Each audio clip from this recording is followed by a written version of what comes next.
Hello दोस्तों, हम जानेंगे 3 HP करंट की मोटर का पंखा बनाना।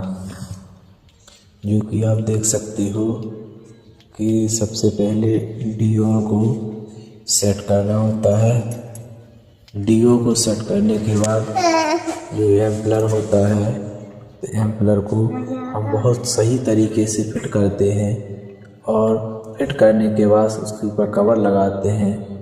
इसी प्रकार दूसरा एम्पलर लगाते हैं और दूसरा एम्पलर सेट करते हैं और उस दूसरा एम्पलर के बाद तीसरा एम्पलर को लगाते हैं। इसमें एक चीज़ देखनी होती है कि क्या होता है कि जो एम्पलर होता है उसको बिल्कुल परफेक्ट ना ज़्यादा ऊपर जाए ना नीचे, क्योंकि कभी कभी क्या होता है अगर ज़्यादा ऊपर या नीचे को कर दोगे तो ये प्लास्टिक का एम्पलर होता है, ये रगड़ जाएगा और रगड़ने के बाद ये ख़राब हो जाएगा। तो हमें ही ध्यान रखना होता है कि एम्पलर को बिल्कुल एक सही मायने में रखो, उसमें सिम वाशर लगा दो। और इसी प्रकार से आप देखते जा रहे हो कि मैं लगाता जा रहा हूँ और उसको घुमाता जा रहा हूँ, क्योंकि ये कहीं अड़े ना। अगर अड़ रहा है या कहीं कोई थोड़ा ऊपर नीचे जा रहा है तो उस पर एक हम सिम वाशर डाल लेते हैं। सिम वाशर डालने से क्या होगा कि हमारा जो जितना स्पेस होगा उतना हमारा निकल आएगा। इसके बाद हम इसमें एम्पलर लगाते जाएंगे। ये इसमें 9 एम्पलर आएंगे।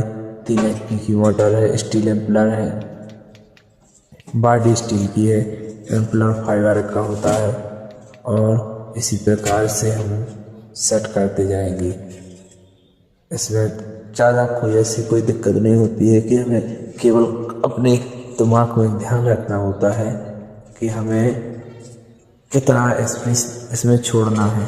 अगर स्पेस समझ में नहीं आ रहा है कि कितना छोड़ना है तो जहाँ से जैसे मोटर से रखोगे आप पहला एम्पलर सेट करोगे और सेट करने के बाद उसमें कोई ऐसा 1 इंची टेप ले सकते हो या कोई एक लकड़ी का या तार का कि हमारा इतना मतलब एक नाप बना लीजिए।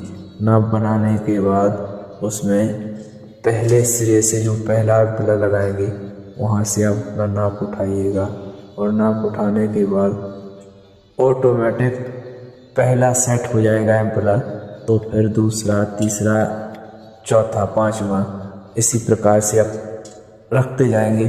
आपको कोई दिक्कत नहीं होगी रखने में, क्योंकि पहला ही जो जहाँ से स्टार्ट होता है वहीं से जो पहला एम्पलर होता है वहीं से जो कुछ करना होता है।